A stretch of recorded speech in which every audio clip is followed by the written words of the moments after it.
Didier Bénet, éleveur à Saint-Nazaire-le-Désert.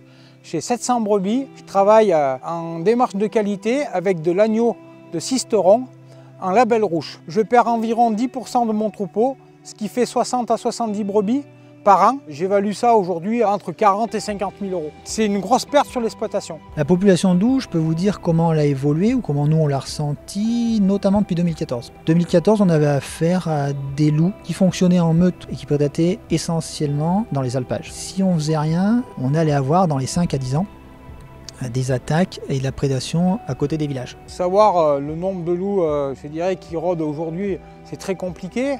Depuis 3-4 ans, ça commence à devenir l'enfer.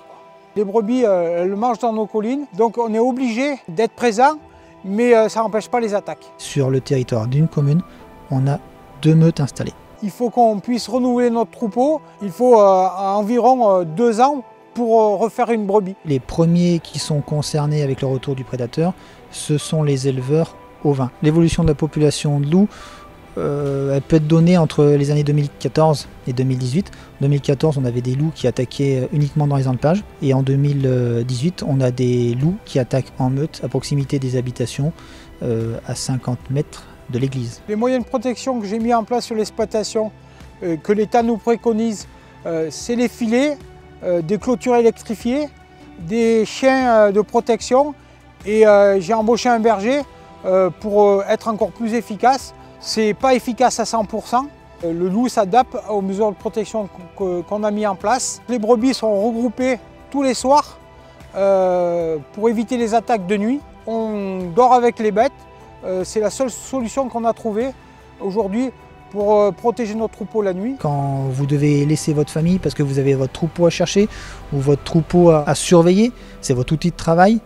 Je pense que là, on est complètement déconnecté de la réalité. On nous parle des 35 heures, on nous parle du bien vivre ensemble. Franchement, ouais, je le redis, je ne connais pas une profession en France qui accepterait la moitié de ce que ces professionnels acceptent. Il y a une conséquence économique, puis il y a une conséquence humaine. On ne travaille plus comme on devrait travailler parce qu'on est en permanence, je dirais, stressé parce qu'on a peur que les bêtes soient attaquées. Ce n'est pas normal qu'on ne puisse pas laisser notre troupeau, je dirais, paître tranquillement dans nos collines comme on le faisait dans le passé. Aujourd'hui, ce qu'il faut, c'est qu'on puisse défendre les troupeaux, qu'on puisse défendre les activités économiques et qu'on puisse abattre les loups qui posent problème.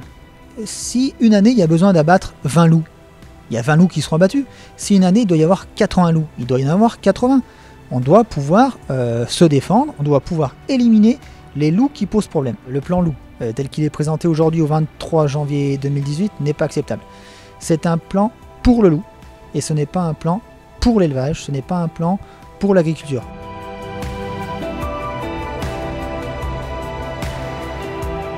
Aujourd'hui, nous considérons que Nicolas Hulot a fait la part belle aux loups et pas aux éleveurs, malgré le fait que nous ayons obtenu les tirs de défense et le droit des éleveurs à se défendre. Ça reste encadré par un quota. Donc, qu'arrivera-t-il lorsqu'on aura atteint le quota?